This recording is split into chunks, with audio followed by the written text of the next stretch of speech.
कि मौलवी तो गरीब के बच्चे बनते हैं, हाफिज तो गरीब के बच्चे बनते हैं। हमारे पास तो पैसा, हम तो डॉक्टर बनाएंगे, मास्टर बनाएंगे, इंजीनियर बनाएंगे। हमने कब मना किया? कारी अमीन साहब ने कब मना किया? अपने बच्चों को डॉक्टर ना बनाओ, मास्टर ना बनाओ, इंजीनियर ना बनाओ। हम तो चीख चीख के कहते हैं सब बनाओ, मगर पहले हाफिज कुरान। सुभान अल्लाह, सुभान अल्लाह, बेशक जरूरी है। जैसी पैसा आता है दिमाग में ये बात आ जाती है कि साहब ये गरीबों के बच्चे मौलवी बनेंगे, हम थोड़ी बनेंगे।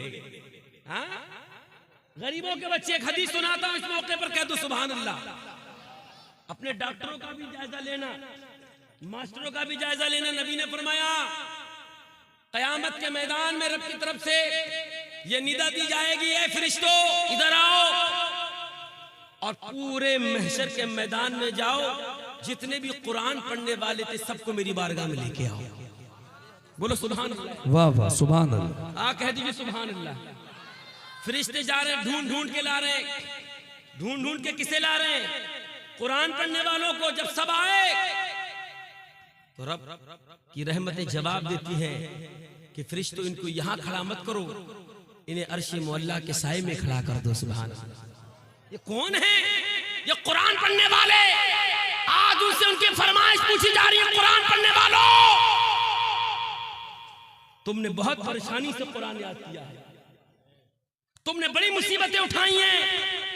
तुमने वो वक्त भी देखा कि जब अमीर साहब के यहाँ बारात हुई ना, तो सबकी दावत हो गई। अगर दावत में भूला है तो मदरसे के बच्चों को भूल गया। याद नहीं आए तो मदरसे के तलबा याद नहीं आए, याद नहीं आए तो मदरसे के मुदर्रिस याद नहीं आए। क्यों? वो तो स्टैंडर्ड लोग हैं, स्टैंडर्ड लोगों को बुलाएंगे। लेकिन एक बात कहता हूं दावे से याद रखना, अगर कोई जुआरी शराबी दस्तरखान पे बैठेगा, उम्मीद कभी है कि खाना बेबरकत होगा। और अगर कोई मदरसे का बच्चा उस दस्तरखान पे बैठ के अगर दुआ करते, खाना खा ले, तो जितने बराती मेहमान आएंगे सब खा लेंगे, फिर भी खाने में बरकत हो। नारे तकबीर, नारे रिसालत, अज़मत मुस्तफ़ा, अज़मत कुरान, जश्न दस्तार बंदी, फैज़ान लतीफ़ी, उलमाए अहले सुन्नत। सुभान अल्लाह, माशाअल्लाह, बहुत अच्छी। सही कह रहा हूँ, गलत कह रहा हूँ मैं? अच्छा, कयामत में इन्हें भी ढूंढ लियो, डॉक्टर साहब को। ये है कहाँ? ढूंढना इन्हें भी, हजरत इंजीनियर साहब को भी ढूंढना, जो है अब्बा खुशी में उछल रहे हैं। हमारे लला तो 2 लाख रुपए महीना कमा रहे हैं। हमारे लला का कौन मुकाबला करेगा? ये मौलाना करेंगे 5000 वाले। कहां 2 लाख और कहां 5000? ये हमारे मौलाना का, हमारे लल्ला का मुकाबला करेंगे। लेकिन तारीख गवाह है कि कोरोना काल में बड़े बड़ों को हमने कटोरा पकड़ते देखा। अगर कोई कौम मुस्कुरा रही थी लॉकडाउन में भी, तो कुरान पढ़ने वाले मुस्कुरा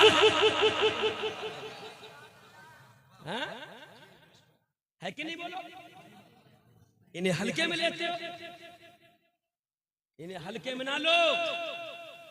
जब जब दीन पर बात आती है, तवज्जो चाहूं मैं, जब जब दीन पे बात आती है तो ना कोई डॉक्टर खड़ा होता है, ना कोई मास्टर खड़ा होता है। और जब जब दीन पर कोई मसला आता है तो इन्हीं मदरसे में पढ़ने वाले लोग खड़े होते हैं। बोलो बोलो। आज भी मैदान में जो डटा है,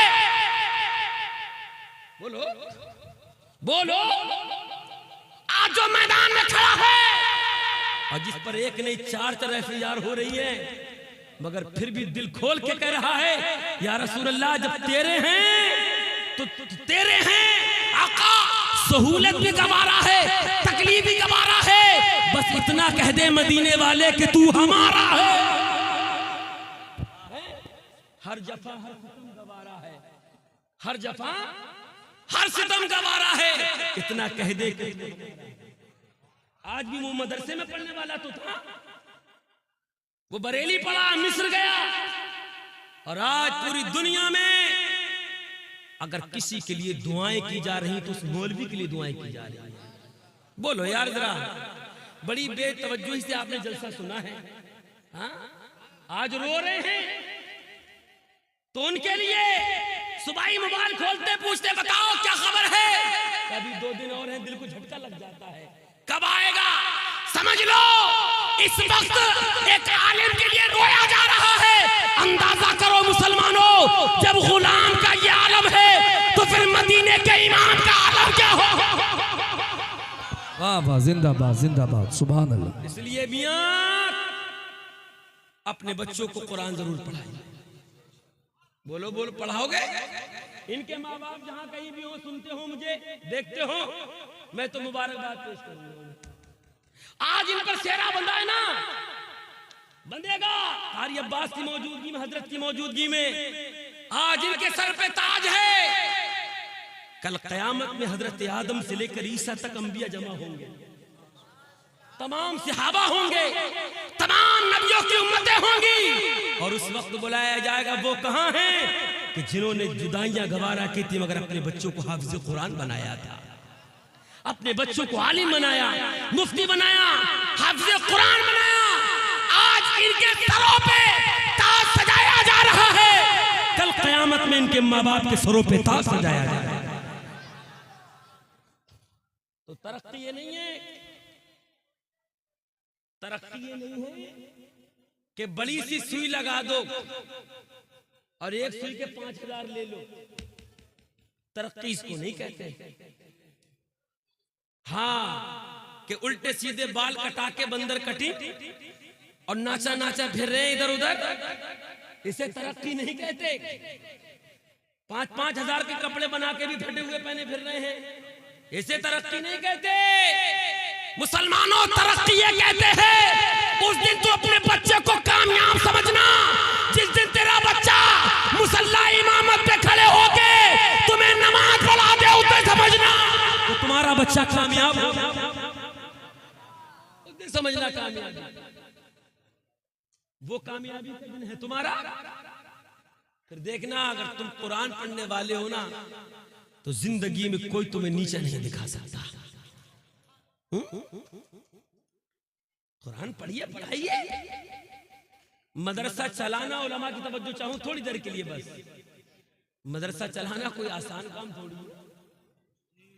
तुम तो आके कह दिया कि मौलाना साहब बात समझ में नहीं आ रही है, तुम्हें क्या पता मदरसे कैसे चलाए जाते हैं। समझो तो आके कभी ये रसूलुल्लाह के गुलाम 2-2 दिन भूखे रहते हैं, या रसूलुल्लाह के गुलाम 3-3 दिन भूखे रहते हैं। इन मौलवियों को तनख्वाहें नहीं मिलती हैं वक्त पे, हाँ टाइम पे तनख्वाहें नहीं। और अगर गए भी किसी सेठ साहब के यहाँ के 3 महीने हो गए मुदर्रिस साहब की तनख्वाह नहीं दी, जरा दे दिए, तो क्या कहते हैं, अरे क्या बताएं हमारे तो खुद हालात अच्छे नहीं है, हम क्या ताबुन करेंगे। लेकिन इन्हीं साहब के यहाँ जब बारात होती है तो 4 दिन धमाधम ढोल बजता है इनके घर पे, 4 दिन पहले डीजे और 4 दिन बोलो बाद में। मगर जब मदरसे का नाम लिया तो बोले साहब हम तो खुद परेशान हैं। तेरी परेशानी खत्म कैसे होगी? तेरी परेशानी तो ये खत्म होगी जब तू अपने खुदा को राजी करेगा, अपने नबी को राजी करेगा, जब ही तो परेशानी खत्म होगी। और सुनो, जब कभी बीमार पड़ जाओ ना, जब कभी तकलीफ हो जाए, मर्ज ऐसा हो, तब जो चाहूं उलमा की लाइलाज मर्ज, सारे डॉक्टर कहें कि नहीं दवाएं खत्म हो चुकी हैं, डॉक्टरी दम दे चुकी है, अब बचना मुश्किल है। उस वक्त हमने ये देखा है कि 10-10 लाख रुपए लोग लिए खड़े हैं, अब्बा को बचा लो, अब्बा को बचा लो, अब्बा को बचा लो, और मस्जिद के 4 चंदे चढ़े हुए इनके ऊपर। मदरसे को 2 साल से नहीं दिया, अब्बा को बचा लो। हाँ हाँ, मौत जिंदगी का मालिक है। लेकिन एक फिक्र देता हूं तुम्हें, फिक्र यह है कि जिस दिन तुम बीमार हो, तुम्हारा बाप बीमार हो, घर में कोई भी बीमार हो, तो कारी अमीन साहब के पास आना, कारी अब्बास साहब के पास आना, बोलो बोलो सुभान अल्लाह, और कहना हजरत 5 बच्चे मुझे दीजिए, 5 बच्चे दीजिए। कारी साहब 5 बच्चे देंगे, क्या करेंगे? कि मैं इन बच्चों की आज दिल खोल के खिदमत करना चाहता हूं। 5 को लेके जाना, वसी दस्तरखान करना, मन भर के खिलाना, और जब चलने लगे तो कह देना कि रसूलुल्लाह के मेहमानों, तुमसे गुजारिश ये है कि बाप आखिरी सांसें ले रहा है, तुमसे उस दुआ की उम्मीद है, तुम दुआ कर दो। हाथ उठा के जो कलाम तुम रात दिन पढ़ते हो, सुबह शाम पढ़ते हो, हर वक्त तुम्हारी जबान से रब के कलाम के जुमले कलमे निकलते हैं, अदा होते हैं, कभी सूरह यासीन शरीफ पढ़ के, सूरह रहमान पढ़ के जरा दुआ कर दो। खुदा की कसम इन बच्चों ने अगर सूरह यासीन पढ़ के, सूरह मुल्क पढ़ के, सूरह रहमान पढ़ के अगर तेरे बाप की शिफायाबी की दुआ की, तो इधर दुआ ये करेंगे, उधर मदीने से आवाज आएगी, गुलाम दुआ करना तेरा काम है, और अपने उम्मती को शिफा दिलवाना रब से तेरे नबी का काम है। मुस्तफा का सुभान अल्लाह, माशाअल्लाह माशाअल्लाह, बहुत अच्छे करके तो देखो, इंशाअल्लाह बेड़ा पार होगा। लेकिन हैरत की बात है, एक साहब के 6 लड़के हैं, तो उसमें छटाई हो रही है कि सबसे अच्छे दिमाग वाले को इसे बना दो इंजीनियर, उससे अच्छा है उससे बना दो ये, उससे बना दो ये। बोले ये किस काम का है? बोले ये लंगड़ा किसी काम का नहीं है, इसे मदरसे भेज दो। गंदे छंदे कपड़े पहन के आ रहा है कि नहीं? मगर यार फिर भी एक मौलवी का कलेजा देखो यार, टेढ़ा बर्तन ला के दिया, टेढ़ा। मौलाना संभाल दियो, लेकिन मौलाना की हिम्मत पे भी कमाल है, टेंटे को जो ठोक पीट के सीधा किया। और जब अब्बा का इंतकाल हुआ तो वो सीधे वाला, वो बड़े दिमाग वाला, वो अच्छे दिमाग वाला दूर खड़ा था, उससे अच्छे दिमाग का दूर खड़ा था, और बाप की नमाज़े जनाजा अगर कोई पढ़ा रहा था तो यही पढ़ा रहा था जिसको माँ बाप ने नाकारा समझ के रखा था, यही बाप की नमाज़े जनाजा पढ़ा रहा है, और यही आज बख्शिश की दुआएं करता हूं। सुभान अल्लाह माशाअल्लाह, जिंदाबाद जिंदाबाद, बेशक हक है। अरे आला हजरत ने तो ये फरमाया, आला हजरत ने फरमाया कि अमीर अपने बच्चों को आलिम बनाए, ज्यादा फायदा है। पैसे वाले अपने बच्चों को हाफिज बनाए, ज्यादा फायदा है। क्या क्यों? इसलिए कि दीन की खिदमत खुल के हो सकती है, बगैर लालच बगैर तवक्को की हो सकती है। लेकिन हम तलबा से भी गुजारिश करेंगे, बेशक सुभान अल्लाह, सिर्फ कपड़ों में क्यों खोई जा रहे हो? नारे तकबीर, नारे रिसालत, मसलक आला हजरत हजरत अल्लामा सय्यद अनीसुर रहमान साहिब क़िबला, मुफ्ती राहिद साहिब क़िबला, नारे तकबीर, नारे रिसालत, आले रसूल सय्यद अनीसुर रहमान साहिब क़िबला तशरीफ ला चुके हैं। सुभान अल्लाह। बात समझ आ रही है आपकी? नहीं आ रही है? बोलो बोलो जरा सुभान अल्लाह, और जोर से बोलो, और मचल के बोलो। हाय हाय हाय, चलिए आप बैठिए, दुरूद शरीफ पढ़िए, अल्लाहुम्मा सल्ली अलैहि वसल्लम। हाँ भाई,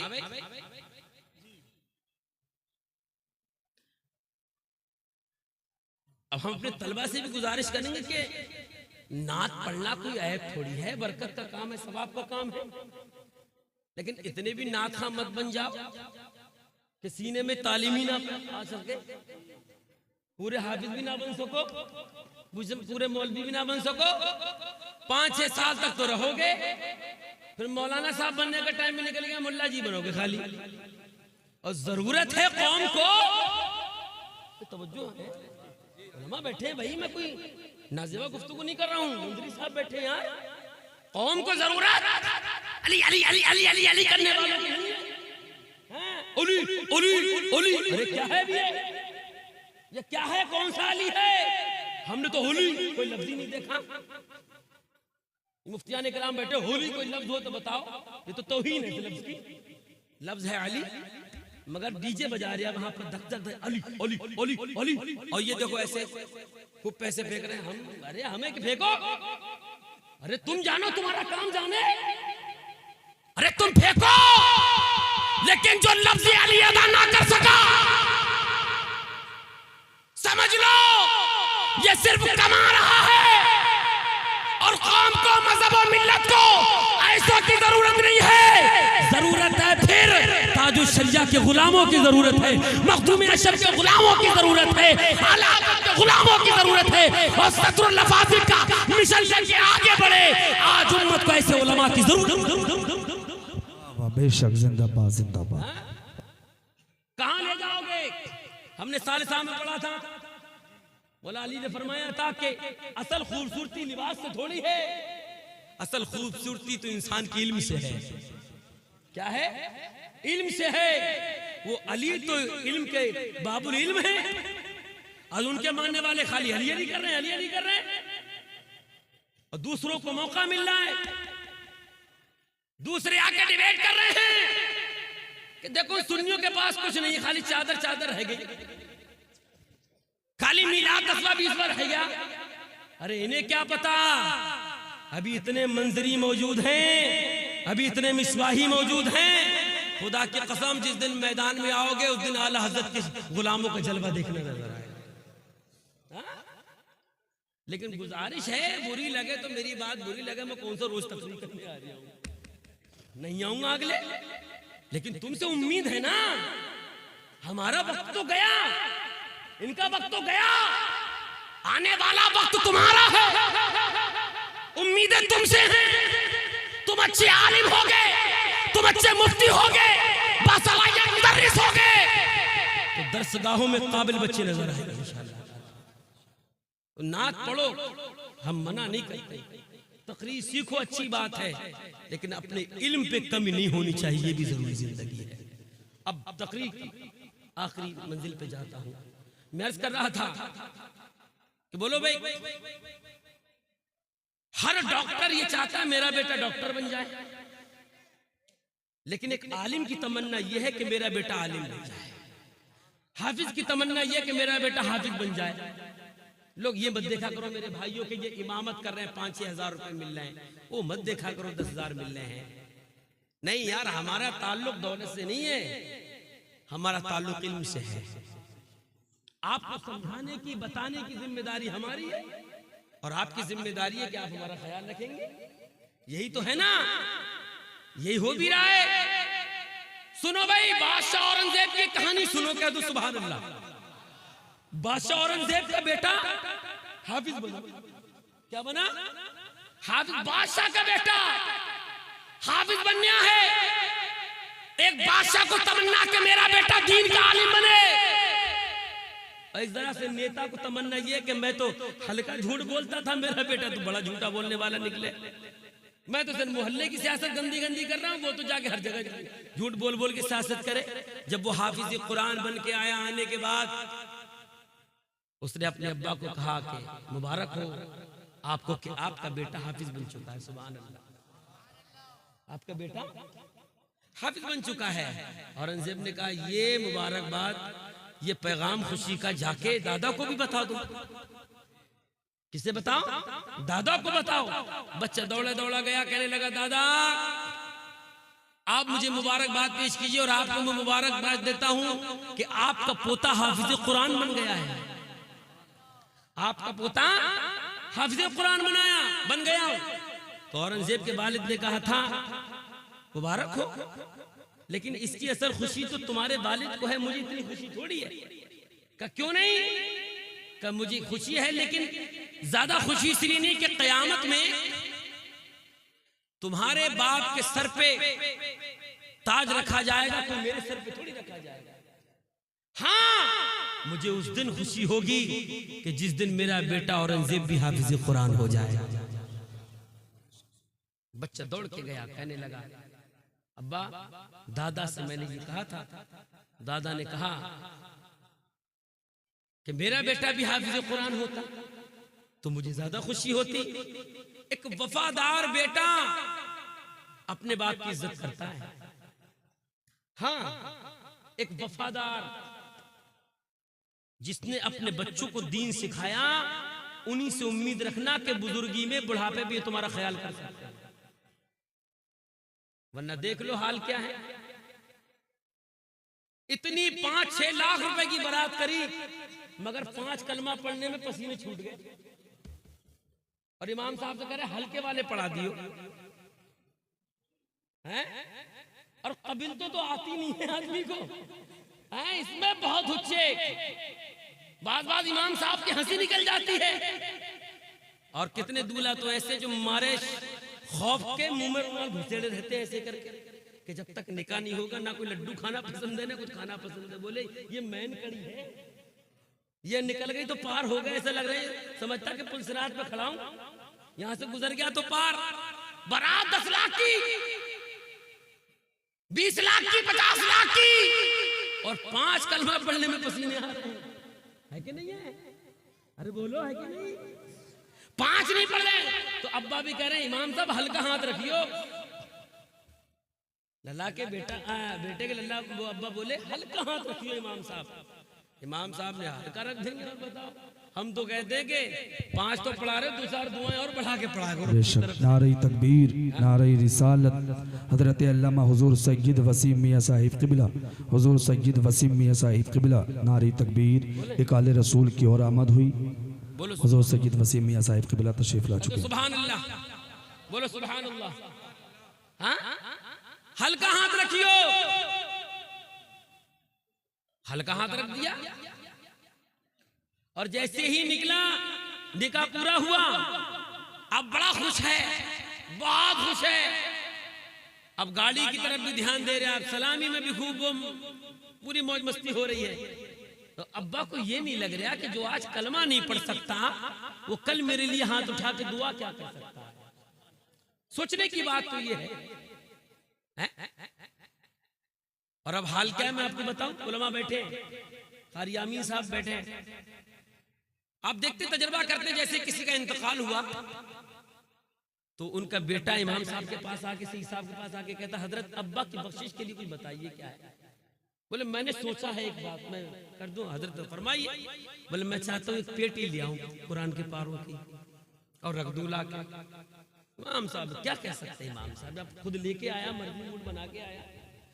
तो गया 500 रुपए की एक पेटी लेके आया और नाम लिख दिया अपने अब्बू का मरहूम करके और मस्जिद में जाके रख दी। कभी पढ़ने नहीं गया उसको,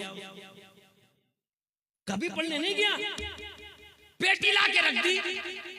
मैं आपसे पूछता हूं कि अगर सिर्फ पेटी लाने से, पारे लाने से तुम्हारा अब्बा बख्श जाए तो ये काम तो हम भी कर सकते हैं। वो बात समझ आ रही नहीं आ रही? बेटे का काम ये है, बेटे का काम ये कि जाके 500 रुपए की पेटी रख दी।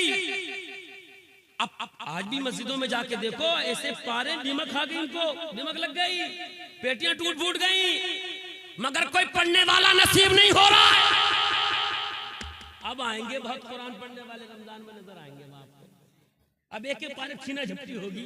बोले मेरे 11 हो गए, तेरे 12 हो गए हैं। बोले रमजान में 5 पढ़ता हूं, 5 इतना कुरान पढ़िया मिलेगा, नमाज पढ़िया मिलेगा कि मस्जिद के जो इन्वर्टर के बैठने से फुकते हुए दिखाई पड़ेगी। नमाज पढ़ेगा, कुरान पढ़ेगा। हाँ, ये 1 महीना इमाम पे क़यामत से गुजरती है। अब आएंगे कुरान पढ़ने वाले तो फजर के बाद भी, ज़ुहर के बाद भी, असर के बाद भी, मगरिब के बाद भी, इशा के बाद भी, तरावी बाद भी। और जैसे ही इमाम साहब ने ईद पढ़ाई ये ऐसे भागे, बोले साहब 17 साल की जेल से छूट के आया। अब 8वें दिन जाएंगे या कभी कुरान आया। अफसोस है इस बात का भाई, कुरान पढ़ने की आवाजें घर से कब आती हैं? जब बेटे की बारात होगी तो कुरान पढ़ने की आवाज नहीं आएगी। जब कारोबार में फायदा हो जाएगा तो कुरान पढ़ने की आवाजें नहीं